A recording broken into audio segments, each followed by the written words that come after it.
मैं वर्षा ठक्कर और जेएलसी की एक्टिव मेंबर और यूट्यूबर हूँ। जैसे हमने सोचा है, मैंने और मोदी जी ने, कि हम जो प्रोमिनेंट पर्सनालिटी है हमारे जेएलसी के, तो उनके हम इंटरव्यू लेके पॉडकास्ट करेंगे। तो हमारे पास तो रत्नों का भंडार है।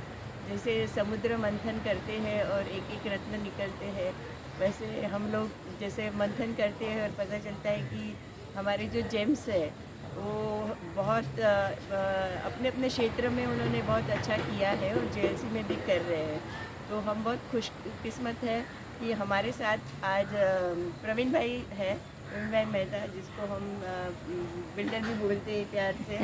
तो आज हमारे साथ है प्रवीण भाई। आपका बहुत बहुत स्वागत है मेरे यूट्यूब चैनल में। जैसे कि मैं सबसे पूछती हूँ कि आप जेएलसी में कैसे आए, इसके बारे में बताएंगे। मैं चार्टर्ड अकाउंटेंट 1976 में हुआ। बाद में 2001 तक काफ़ी बड़ा बिजनेस किया और बाद में 2001 में हमारी पार्टनरशिप अलग हो गई। अलग हो गई में हो जाने के बाद मेरे पास एक्टिंग की ड्यूटी कम हो गई। तो कम होने के बाद मैंने लाफ्टर क्लब ज्वाइन किया। लाफ्टर क्लब ज्वाइन करने के बाद मुझे इतना अच्छा लगा कि एक दिन एवरी ईयर मेरी एक्चुअली बिजनेस में भी बहुत प्रगति हो गई और मैं बहुत ही अच्छी तरह से बिजनेस संभाल रहा था। बाद में 2005 में, जुलाई 2005 में इतनी बारिश हुई कि मेरी एक प्रॉपर्टी टोटल बारिश में चली गई। 26 जुलाई। पूरी बिजनेस में वो पानी में वो जो नाला था, वो नाला उन लोग ने बड़ा कर दिया, तो मेरी पूरी प्रॉपर्टी करीब समझो 50 करोड़ की प्रॉपर्टी थी वो चली गई। उससे मुझे काफ़ी एक्चुअली नुकसान हुआ। नुकसान होने के बावजूद भी लाफ्टर क्लब की वजह से मुझे कभी भी कोई तकलीफ नहीं हुई और मेरा बिजनेस में बाद में वापस में लगा रहा और लगा रहने के बाद इतना अच्छा बिजनेस वापस 6 साल के बाद हो गया। आज मैं खुद ही अच्छा बिजनेस कर रहा हूँ, कोई तकलीफ नहीं। आज तक मुझे कभी डिप्रेशन नहीं आया। मैं एक भी गोली खाता नहीं हूँ लाफ्टर क्लब की वजह से और मुझे 2 मिनट में नींद आ जाती है। ये सब लाफ्टर क्लब की वजह से है और मेरा यहाँ बहुत बड़ा सर्कल हो गया है लाफ्टर क्लब में और मुझे इतना सम्मान देते हैं कि जो मुझे भी उम्मीद नहीं थी इतना सम्मान मुझे लाफ्टर क्लब में मिलेगा। और मेरा ये तकदीर ही समझता हूँ और मेरे लिए लाफ्टर क्लब एक ऑक्सीजन है। और मुझे एक बार डॉक्टर ने कहा था कि तुम्हारा थोड़ा पैर में प्रॉब्लम है तो आपको अभी ज़्यादा खड़ा रहना नहीं चाहिए। मगर मैं बोला देख भाई वो काम नहीं होगा मेरे से। मैं लाफ्टर क्लब को कोई भी हिसाब से छोड़ नहीं सकता हूँ क्योंकि वो मेरा ऑक्सीजन है। और इस ढंग से मैं लाफ्टर क्लब में बहुत ही एक्टिवली मेहनत कर रहा हूँ और मुझे उससे काफ़ी खुशी मिली है। इवन इतना मुझे आदत पड़ गई है कि इवन मैं आउट ऑफ बॉम्बे भी जाता हूँ कहाँ भी, तो वहाँ भी मैं लाफ्टर क्लब पूरा 40 मिनट का अकेले में कोने में जाके वहाँ हंसता भी हूँ और पूरी एक्सरसाइज करता हूँ। इतना मैं इनके आदी हो गया और इनका एडिक्ट हो गया। मैं रियली लाफ्टर क्लब का बहुत ही आभारी हूँ और मुझे बहुत ही फ़ायदा हुआ है लाफ्टर। फ्रेंड भाई, और एक बात मैंने जो नोटिस किया आपने कि आप सनातन धर्म का बहुत प्रचार करते हो। सब हम लोग सनातनी हैं, करना चाहिए, लेकिन आपको बहुत उसमें इंटरेस्ट है। तो ये कहाँ से इंटरेस्ट आया आपको? क्या हुआ 2018 में एक पुष्पेंद्र कुरुक्षेत्र करके एक प्रचारक है जो सनातन का और हिंदू धर्म का काफ़ी प्रचार कर रहे हैं। उसे उसका लेक्चर सुनने में गया था पार्ला ईस्ट में। तो वहाँ मैंने उसे सुना, तभी मुझे पता चला कि अपना मुस्लिम ने हिंदू को कितना हिंदू पर अत्याचार किया है और कांग्रेस ने उसको कितना सपोर्ट किया है। वो तब तक हमें इतना मालूम नहीं था, मगर उसका 2 घंटा लेक्चर सुन के मेरा पूरा खून बिल्कुल एकदम गर्म हो गया कि मैं क्या हम लोग कर रहे थे इतना साल, हम लोग ने कितना टाइम ख़राब किया। और इसीलिए 2018 से एकदम लगातार मैं अच्छे स्पीकरों को बम्बई बुलाता हूँ और हम लोग ने एक प्राइवेट लिमिटेड कंपनी भी खोली है जो कंपनी यही काम करती है सनातन का। और ये मुस्लिम पूरा इंडिया में और पर्टिकुलरली हमारे गुजरात में वो सब होटल का नाम रखते हैं बाबा सीताराम, और इतना ही ऐसा नाम रखते हैं कि मुस्लिम तो मान अपने हिंदू को पता ही नहीं चले कि मुस्लिम की कंट्री है और मुस्लिम की होटल है। तो हमने वहाँ एकदम बहुत बड़ा एक्चुअली काम किया है। हम वहाँ सभी होटल वालों को हम एक नया उसको सिम्बोल दे रहे हैं। तो सिम्बोल देखो, बाहर सिम्बोल लगाए तो पता चले कि मुस्लिम का नहीं है, हिंदू। उसके लिए हमने कम से कम 600 सिंबल बनाए हैं। तो सिंबल हमने वहाँ से होटल वालों को दिया है और उसमें ज़्यादा और मेहनत कर रहे हैं, ताकि क्या है कि हमें पता चले। और मुस्लिम खाने में कुछ ऐसा डालते हैं कि जो अपना हिंदुओं को तकलीफ हो, ऐसी हमने बात भी सुनी है। इसके लिए हमने बहुत ही उसके पीछे सनातन के लिए काफ़ी काम करने के लिए चालू है और हम उसमें और प्रगति कर रहे हैं। तो आपने एक NGO चालू किया है। NGO अच्छा, तो इसमें तो बहुत लोग काफ़ी जुड़े होंगे, करीब क्योंकि 2000 इसमें आदमी तो जुड़े हैं। अकेले से काम नहीं होता। 2000 आदमी जुड़े हैं। तो आप लाइक गुजरात और महाराष्ट्र दोनों कवर करें कि हाँ, गुजरात गुजरात और महाराष्ट्र दोनों। इसमें सनातन मैंने एक नया ऐप खुला है, Sanatan number 1 and Sanatan number 2 app खोला है। हमने खोला है। वो एक्चुअली वो जो एप्लीकेशन है, मेरा जो अपना ये जो व्हाट्सअप पर रखा है मैंने, तो व्हाट्सअप पर उसमें हमारे 200-300 मेंबर हैं और उसको पूरा सनातन के बारे में जितनी इन्फॉर्मेशन मिले वो सब मैंने उसमें डालते रहते हैं, ताकि सबको पता चले कि सनातन में क्या क्या हो रहा है और क्या क्या होना चाहिए। तो ये ऐप के बारे में हमें पता नहीं है। हमारे लाफ्टर क्लब को काफ़ी आदमी को मैं जब भी ये अच्छी मीटिंग होती है, बड़े आदमी को बुलाता हूँ, तो मैं अपने लाफ्टर क्लब को मेंबर को इन्वाइट करता हूँ। और मोदी को भरोसा बैंक को जो एक्टिव है उनको सबको मैं तो आप जी थोड़े टाइम पहले ही एक्टिव हुई है ना, हाँ, इसके लिए थोड़ा आपको मालूम नहीं नहीं है। मैं पहले एक्टिव थी, फिर बीच में इनएक्टिव हो गई, फिर वापस एक्टिव हो गई। आपको ये सब काम करते हुए कुछ ऐसा कोई एक्सपीरियंस है कि आप भूल नहीं सकते ये सब? आप बहुत बड़ा काम कर रहे हैं, ये सनातनियों को, हिंदुओं को जगाने का काम। तो ये काम कोई मामूली काम नहीं है। तो ये करते वक्त आपको कुछ ऐसा हुआ, आपको कभी ऐसा फ्रस्ट्रेशन हो गया या तकलीफ हुई या कुछ ऐसा एक्सपीरियंस हुआ? नहीं, कोई ऐसा एक्सपीरियंस हुआ नहीं है। फॉर्चुनेटली ऊपर वाले ने काफ़ी साथ दिया है। और मैं लास्ट 11 साल से जब सब मोदी साहब आए हैं, तब से मैं देख रहा हूँ कि हिंदुओं की प्रगति हो रही है। पूरा वर्ल्ड में मुस्लिमों ने काफ़ी परेशान किया है सभी अपने अपने कंट्री में, मगर अपनी कंट्री अभी काफ़ी इसमें से आगे निकल चुकी है। अभी मुस्लिम का हमें कोई भय नहीं है और मुस्लिम भी समझ चुके हैं कि हम ज़्यादा यहाँ परेशान करेंगे तो हमको यहाँ से भी परेशानी, हम लोग को भी तकलीफ होगी, इसके लिए भी अभी शांत हो गई है। और अभी हमारा प्रयास चालू ही है कि जितना हो सके उसको अपनी उसकी औकात बताना बहुत जरूरी है। तो इतना अपने तकलीफ देते थे कोई एरिया में अपने दिमाग काम नहीं थे, पर वो सब अभी बंद हो गया और कम हो गया। ये बहुत बड़ी बात है एक्चुअली। मुझे ये प्लेटफॉर्म पे बोलना नहीं चाहिए, लेकिन मैं बोल रही हूँ कि लाइक मैं 2004 से मोहल्ला कमेटी मेंबर थी, जहाँ पे जब ये 93 के राइट्स हुए थे, उसके बाद में रिबेरो साहब ने कमेटी बनाई थी और उसमें मैं मोहल्ला कमेटी की मेंबर थी। तो हिंदू मुस्लिम को एकता करने का काम हम लोग करते थे। लेकिन वो करते करते भी ऐसा हो गया कि ये तो ज़रूरी नहीं है ये करने के लिए। तो अभी मैंने वो काम मैं अभी नहीं कर रही हूँ और ज़्यादातर अपने लोगों में ही रहती हूँ। आपकी फ्यूचर की क्या योजना है? अभी मेरा 75th ईयर चल रहा है और मैंने नक्की किया है कि ये ईयर और इसके बाद जो भी कमाऊँगा क्योंकि वो पैसा सभी चैरिटी में यूज़ करूँगा। एक पैसा भी घर में नहीं रखूँगा, क्योंकि मैंने बेटी को सबको पूरा एक्चुअली बिजनेस में से पैसा निकाल के उनका सभी अच्छा किया हुआ है। उनको एक्चुअली अपना एजुकेशन भी दिया और बिजनेस भी अच्छा दिया हुआ है। तो आज की तारीख में मेरे कम से कम बहुत अच्छी राशि मैं एक्चुअली यूज में करने वाला हूँ। मैंने 2 गांव दत्तक लिया हुआ है, अडॉप्ट किया हुआ है। कौन से गाँव? तो जो अपना महाराष्ट्र में इंदापुर के बाजू है, हाँ, तो वहाँ वो गाँव को पूरा डेवलप करूँगा। ये मेरा अभियान फरवरी से चालू होगा और वो जितनी राशि में कमाऊँगा उधर ही मैं यूज़ करूँगा अच्छे काम के लिए। वहाँ खेती का प्रॉब्लम है। कौन सा गाँव बोला? इंदापुर कहाँ पे वो? वो महाराष्ट्र से यहाँ से करीब 2 घंटा दूर है। नंदुरबार या उस साइड है? हाँ, उसी साइड है। हाँ हाँ, बहुत वहाँ पे प्रॉब्लम है। एक्चुअली मैं भी यूनिसेफ में थी, तो मैं वहाँ नंदुरबार गई हूँ, तो बहुत प्रॉब्लम है, पानी का प्रॉब्लम, खाली 2 एजुकेशन घंटा का दूर है प्रॉब्लम। बम्बई से, मगर पॉलिटिकल पार्टियों ने कोई उसका काम नहीं सुधारने के लिए कुछ किया नहीं है। वहाँ की पब्लिक सुखी नहीं है, दुखी तो नहीं है मगर सुखी नहीं है जो होना चाहिए। इससे बम्बई के नज़दीक होने के बावजूद भी। तो आपको वहाँ तक आपको उसके बारे में कैसे पता चला? क्या हुआ, हमारे यहाँ एक सलन था जो 43 ईयर्स से था। तो 43 ईयर्स से होने के बाद वो कोविड में पनवेल हॉस्पिटल में उसको एडमिट किया गया और उसको मेरी समझ से उसको मार ही डाला है।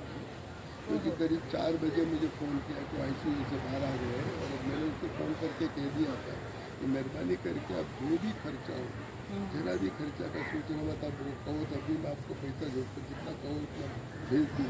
मैं देखना कि उसको कोई तकलीफ हो तो मेरे बेटे के साथ मेहरबानी करके उसको आप उसका पूरा ख्याल करो।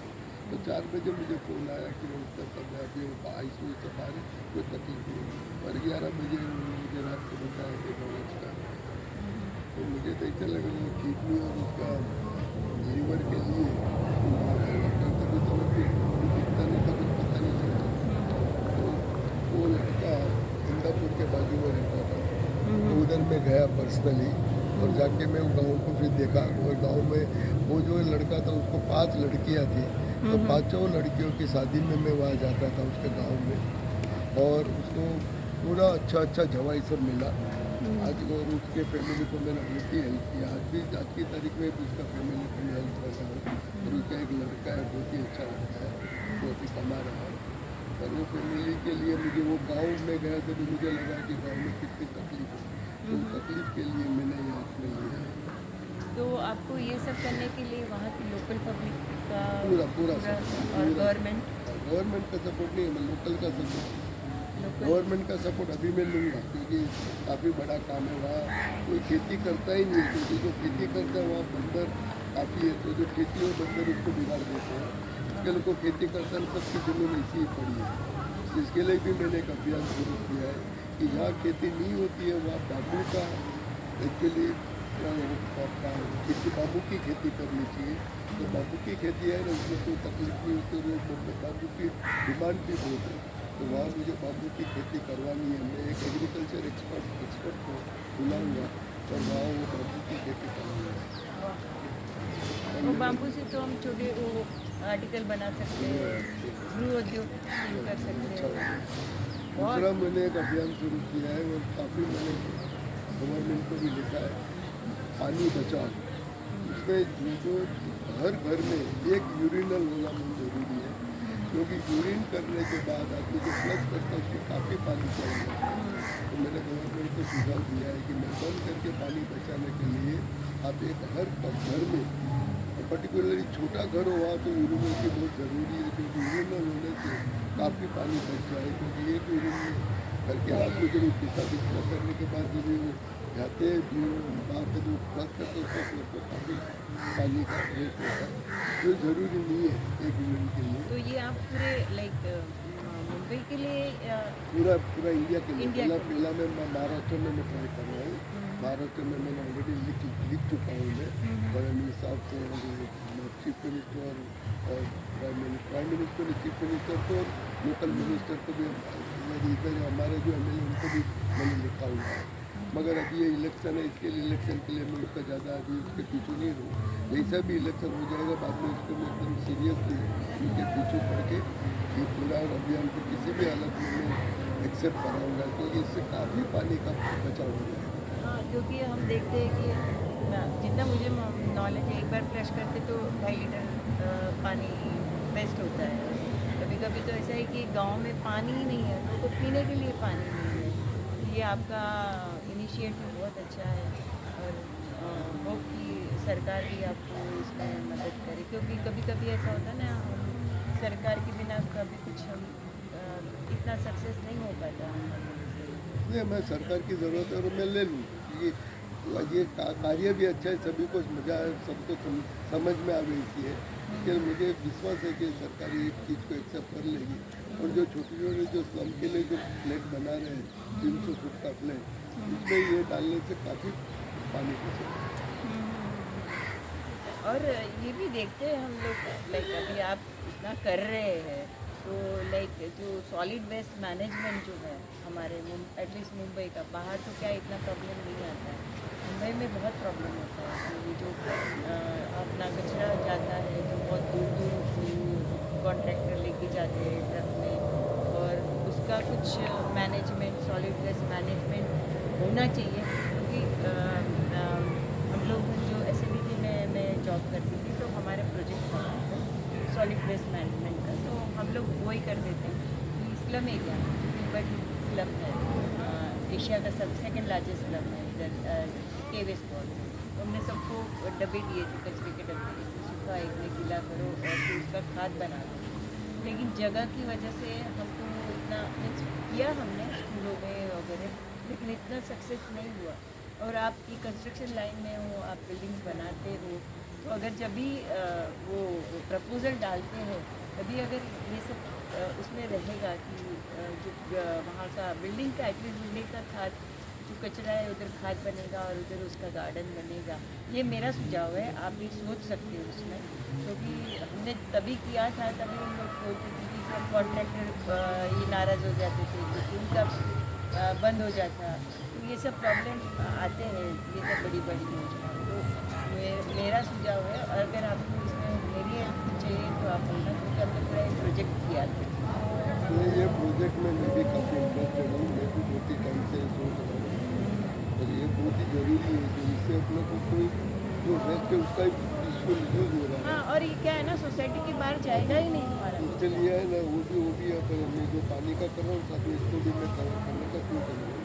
कि जब स्क्रैच से हम करेंगे, क्योंकि अभी जो पहले हो गए हैं उसमें अभी सुविधा नहीं है, लेकिन अभी नए नए जो प्रोजेक्ट्स आएंगे उसमें ये प्रपोजल आप अगर रखते हैं मुमकिन है, ये मुमकिन है और ये मैं इसको भी मैं साथ में कवर कर लूँगा।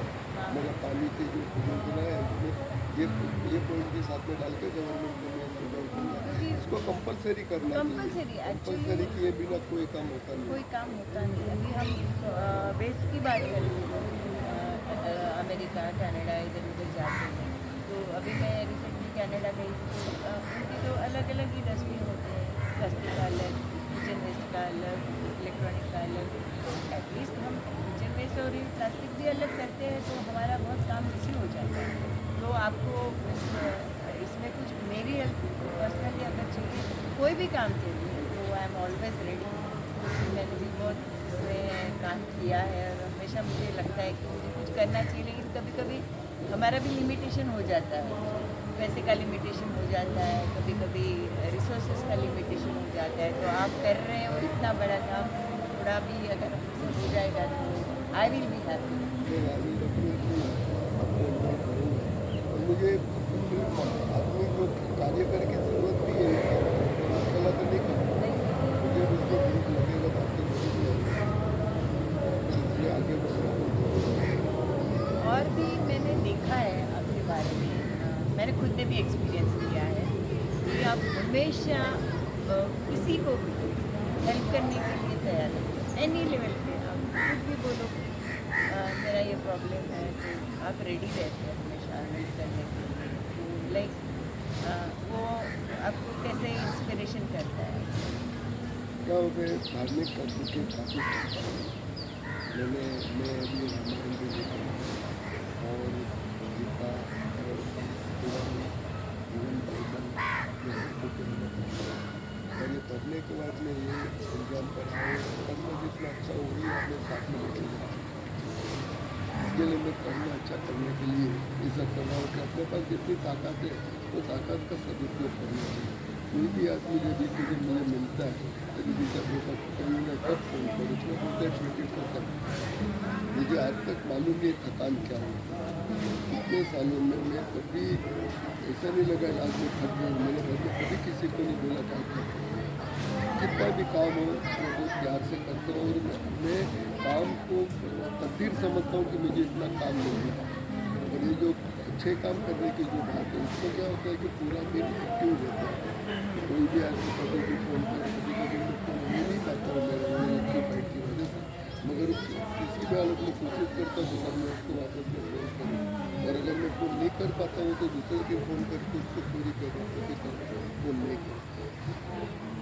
ये तो लाइक मैंने खुद ने भी एक्सपीरियंस किया। मैं नई नई थी और मैंने आपसे कुछ हेल्प मांगी थी और आपने तुरंत, तो मेरा काम ही हो गया। आज तक हम उसके लिए बहुत सब लोग याद करते हैं। और अपने गोरेगांव में मुझे ऑल करके दिया था मेरे बेटे की शादी।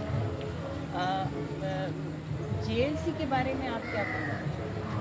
जेएलसी के बारे में मैंने कह दिया ना कि बहुत ही अच्छा ग्रुप है, पर ये ग्रुप में हम आते हैं तो रात को यहाँ से 7:45 बजे जाते हैं, बाद ये ग्रुप को मैं भूल जाता हूँ, क्योंकि मेरा इतना मेरे काम का दबाव है कि एक फिर इसमें जेएलसी के लिए मेरा खुद का योगदान पर्सनली बहुत कम हो जाता है। हाँ, हालांकि योगदान कोई भी अगर मेंबर मुझे फ़ोन करे तो उसको मैं अटेंड करता हूँ, ये मैंने लगा और मैंने सभी को बताया हुआ है कि कोई भी लीगल काम आपका हो तो आप मुझे फ़ोन करो, मैं फ्रीली आपको इन्वाइट करूँगा।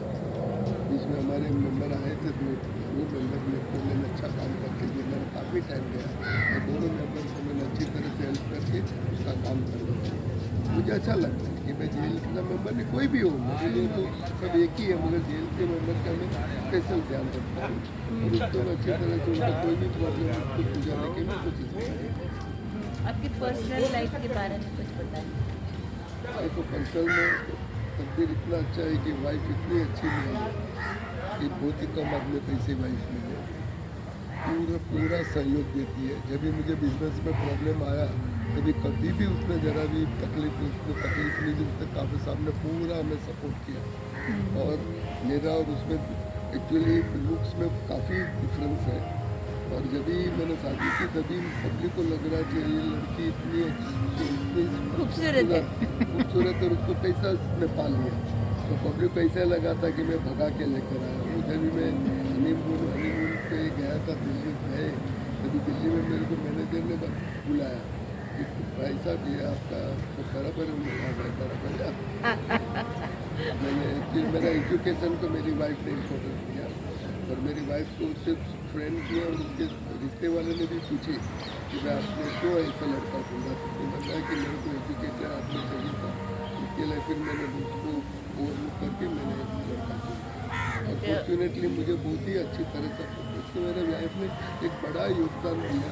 मेरे बड़े भाई को एक भी लड़के नहीं हुए, बच्चे नहीं हुए और नहीं थे राधर, तो फिर मेरी वाइफ को जब सेकंड बच्चा हुआ तो उन्होंने बताया वो लड़की पहली लड़की थी सेकंड लड़की थी, तो मैंने मेरी वाइफ को रिक्वेस्ट की और मैंने बोला कि एक काम करेंगे अपन एक्चुअली थर्ड चाइल्ड नहीं चाहिए कि मेरे बड़े भाई को लड़का था, बोला अपना वंश तो रहने वाला है तो अभी तू ऑपरेशन कर दे, बोलते नहीं मुझे तीसरे लेके ट्राई करना है। तो मैंने कहा कि एक काम कर तो फिर दूसरा भाई दूसरी बेटी अपन भाई को दे बोलते दे दो। अरे बोला तो कमाल है, एकदम से बोल देती दे दो। अरे तू तेरे भाइयों को पूछ, बहनों को पूछ, माँ बाप को पूछ, तू सोच जरा ऐसे ही बोल देती दे दो। बोलते नहीं मैं प्यार से बोल रहा हूँ, दे दो कल ही अनाउंस करूँगा। तो मैंने रात को 10 बजे मैंने उसको कहा तो और सुबह मैंने 8 बजे माँ को जाके बताया तो माँ के हाथों में सासू आ गई। और आज की तारीख में मैंने अच्छा उस दिन हमने नक्की किया था कि हम उसके बारे में कभी भी इंटरफियर नहीं करें उसके लिए, तो 3 महीने की हुई तो एडॉप्शन नीड बना के दे दी और आज की तारीख में हुई बिल्कुल लड़की इतनी सुखी है और मेरा भाई इतनी अच्छी तरह से उसको रखता है कि अपना आप हम भी नहीं लगता कि इतना अच्छी तरह से रखता है। मुझे वाइफ कभी बोलती है उसको बहुत चढ़ाते हैं, आप जरा समझाओ, तो मेरा इसको चढ़ाते हैं तो रहना से प्यार से रहते हैं और इतनी अच्छी तरह से रहते हैं। फिर जब वो 12-13 साल के हो गए तभी हम उनको बताना पड़ा, क्योंकि पब्लिक आके हमें पूछती थी कि जिसकी आपकी लड़की जिसको दी थी, इसके लिए हमको फिर सामने से उसको दोनों को बताना पड़ा और दोनों ने बताया कि बहुत अच्छा काम किया, क्योंकि दोनों का प्यार भी अच्छा है, दोनों का रिश्ता भी अच्छा है, कोई प्रॉब्लम नहीं है और अच्छी तरह से हम उसको एक्सेप्ट कर लिया। अभी तो शादी होगी नहीं। दोनों उसमें जो छोटी है उसको जल्दी शादी कर ली, उसको अभी लड़की हो गई है 23 साल की। तो 2 बेटियाँ। हाँ 2 बेटी में से एक बेटी दूसरी बेटी दे दी और एक बेटी है उसकी बेटी की 2 बेटी है वो 23 साल की। तो ये तो बहुत बड़ा उसका योगदान बड़ा बहुत योगदान और बोलते हैं ना कोई जोड़ियाँ तो भगवान बनाते हैं, कोई बनती है जोड़ियाँ। उसका एहसान में जिनके पर नहीं किया। बहुत ही रोचक बात आपने कही हमको। मैं अगर इंटरव्यू नहीं लेती तो शायद पता नहीं रहती। और कुछ आपके आगे की योजना या आपको कुछ सुझाव देना? बस यही है मैंने जो कहा अभी जो पानी के बारे में है या WB के बारे में सॉलिड वेस्ट मैनेजमेंट के बारे में उसको भी अपना आगे बढ़ाएंगे। और अभी जो मैंने कहा ना कि फरवरी से तो मैं गाँव में ज़्यादा जाना चाहूँगा और मेरे गाँव में वो आदमी भी अपॉइंट करने का सोचा है। महाराष्ट्र के गाँव, महाराष्ट्र के गाँव हमने महाराष्ट्र के गाँव में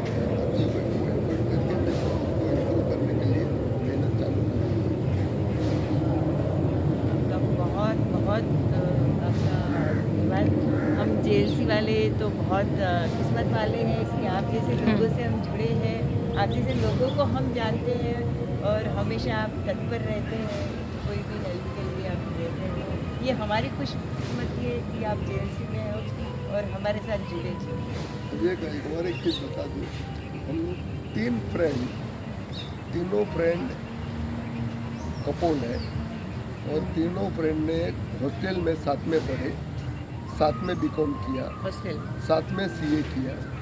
सीए करने के बाद तीनों ने प्रैक्टिस चालू की, तीनों ने शादी साथ में की, तीनों ने बच्चे भी साथ में किए। क्या बात है। और बच्चे भी ऐसा है कि सबका डिफरेंस 6-6 महीने का, और सबको पहली बेटी हुई, सेकंड बेटी हुई, थर्ड बच्चा हुआ, बेटा हुआ, तीनों को।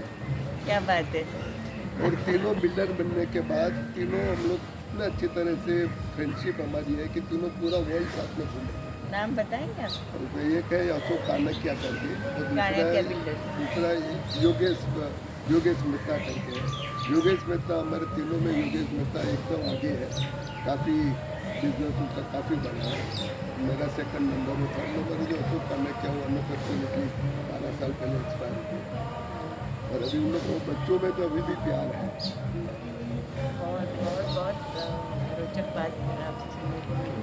और भी मुझे तो लगता है कि आपके साथ बैठ के ऐसे गुफ्तगू करेंगे तो और भी बातें जानने को मिलेंगी। और कुछ भी ऐसे ही हमारे 3 भाई हैं, 3 भाई भी है, तीनों भाई में अच्छा प्यार है, तीनों भाई साथ में घूमने जाते हैं 2 साल 2 वर्ष में, और पूरा फैमिली, सभी के बच्चे जवाई सब साथ में मिल के बाहर गाँव घूमने जाते हैं। और तीनों भाई में प्यार होते हैं, हम लोग साथ में, वो तीनों भाई भी साथ की काफ़ी बार गाँव घूमे।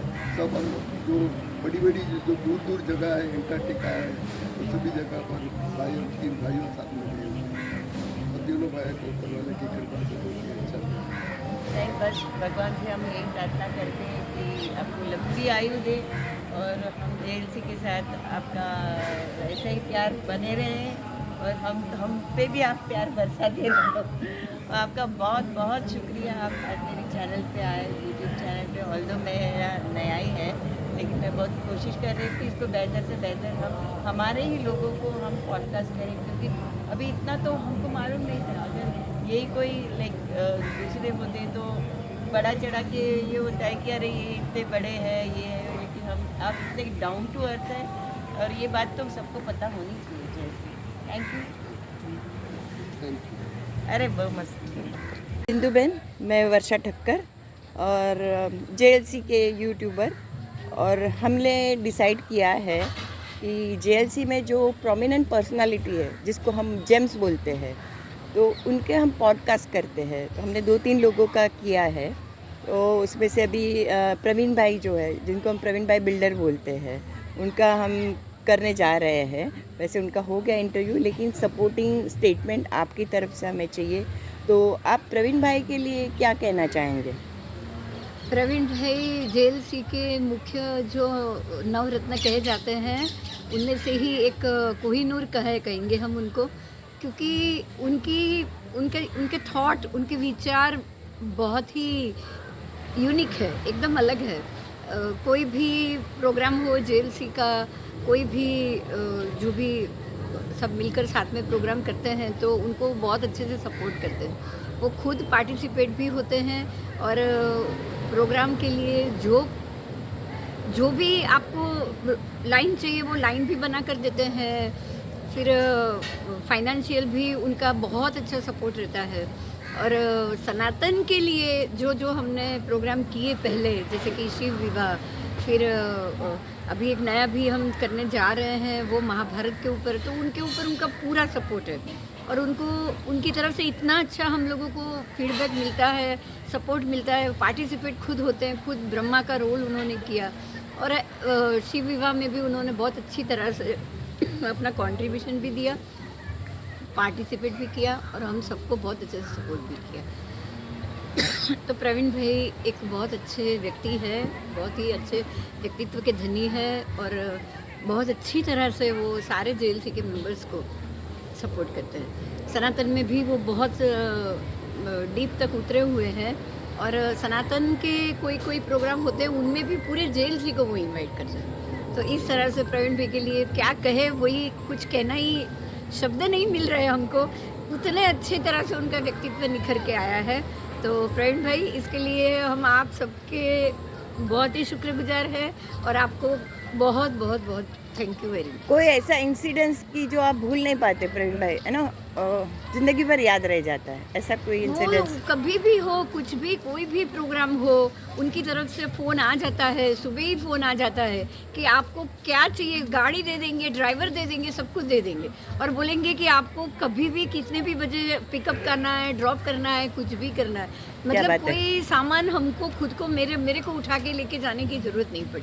क्या इतना उनका हर एक प्रोग्राम के ऊपर, हर एक व्यक्ति के ऊपर, टाइमिंग के ऊपर उनकी नज़र होती है और इतनी तरह से वो ऐसे सपोर्ट करते हैं कि एक लेडी को तो कहीं भी 2 बैग भी उठा के आपको जाने की ज़रूरत नहीं पड़ेगी। क्या बात? इतना सपोर्टिव प्रवीण भाई होते हैं हर एक प्रोग्राम के अंदर। हम तो बहुत खुशकिस्मत है जेएलसी वाले कि हमें ऐसे मेंबर मिले हैं और वो सबको सपोर्ट करते हैं। ऐसा सबको उनके मन support में करते कुछ नहीं हैं, है ऐसा नहीं है कि ये खाली इसको जेएलसी का। करे उसको करे। हाँ, ऐसा वो कुछ नहीं। आधी इतना रात को भी busy वो व्यक्तित्व बोलेंगे होने के बावजूद भी कुछ नहीं होगा, आप उनके ऑफिस में भी बिठा देंगे, बुलाएंगे और कोई भी काम होगा तो हम खुद फ़ोन करके पहुंच जाते हैं उनके ऑफिस में। ऐसा बिल्कुल लगता नहीं है कि भाई कोई बड़े आदमी है तो उनके घर हम कैसे चले जाए, उनका काम ब्लॉक करें, ऐसा बिल्कुल भी नहीं। हाँ, बिज़ी ज़रूर है, लेकिन जब भी फ़ोन करेंगे, मैसेज करेंगे, उनका तुरंत ही रिएक्ट आएगा और तुरंत ही कांटेक्ट में आ जाएंगे। तो बहुत ही खुश मिजाज है प्रवीण भाई और बहुत ही अच्छे से पूरे जेएलसी को क्या सबको सपोर्ट करते हैं, और अब- सनातन को भी उतना ही सपोर्ट करते हैं। हाँ, और अभी रिसेंटली मुझे बहुत पर्सनली उनका अच्छा लगा, वो हर साल करते हैं उम्बाड़ियों सबके यहाँ भेजा हाँ, उन्होंने। वो भी जैन उम्बाड़ी मेरे लिए खास आता है। हाँ, फ़ोन तो आता है और बोलते हैं बिंदु बहन आपको हम जैन उम्बाड़ी भेजेंगे क्योंकि उनको पता है मैं जैन, मतलब हर एक की चॉइस, हर एक की पसंद उनको मालूम है, ये बड़ी बात है हाँ, कि वो भाई और उम्बाड़ियों आया तो मैं घर पे नहीं थी तो उनका फ़ोन आया उनके ड्राइवर का। तो मैंने बोला ऑफिस में लेके आ, क्योंकि घर पे मैं नहीं हूँ। तो ऑफिस वालों ने सब ने खाया, मेरे ऑफिस वालों ने, और सब ने उनको पर्सनली थैंक यू बोला कि उनको थैंक यू बोलना हम सब ने एंजॉय किया, तो बहुत बड़ी बात है। और बिंदु बहन, आप मेरे यूट्यूब चैनल पे आए, आपका बहुत बहुत शुक्रिया और थैंक यू सो मच। जय सिया राम, जय श्री कृष्ण, राधे राधे। मैं योगा टीचर नीता रावल। अच्छा, मैं प्रवीण भाई मेहता और जयश्री बहन मेहता के बारे में कुछ बोलना चाहती हूँ। आज 12 साल हो गए मैं उनका योगा क्लास ले रही हूँ और 12 साल में शायद मैंने छुट्टी ली है बहुत सारी, मगर उन्होंने कभी नहीं लिए। हाँ, उन लोग कहीं भी जाते, बाहर जाते, आउट ऑफ इंडिया जाते, तो भी उन लोग ऑनलाइन मुझे बोलते ऑनलाइन क्लास लेना। और योगा, ओहो, योगा तो बहुत अच्छा करते हैं। उसकी एज के हिसाब से इतने अच्छे योगा करते, पूछो मत। और प्रवीण भाई मेहता गोल्डन मानस इंसान, ओहो, पूछो मत। इतने अच्छे लोग मैंने आज तक नहीं देखे। जयश्री बहन, प्रवीण भाई दोनों इतने अच्छे नेचर, इतने अच्छे, सबको हेल्प करते, helpful nature. Thank you Praveen भाई, थैंक यू जयश्री बहन, थैंक यू वर्षा बहन। वर्षा बहन, आपने मुझे प्रवीण भाई तक पहुंचाया है। और मोदी जी ने भी, हरीश भाई ने भी मुझे बहुत हेल्प किया है योगा के लिए, आपने भी किया है। Thank you so much, thank you. जय श्री कृष्ण, राधे राधे।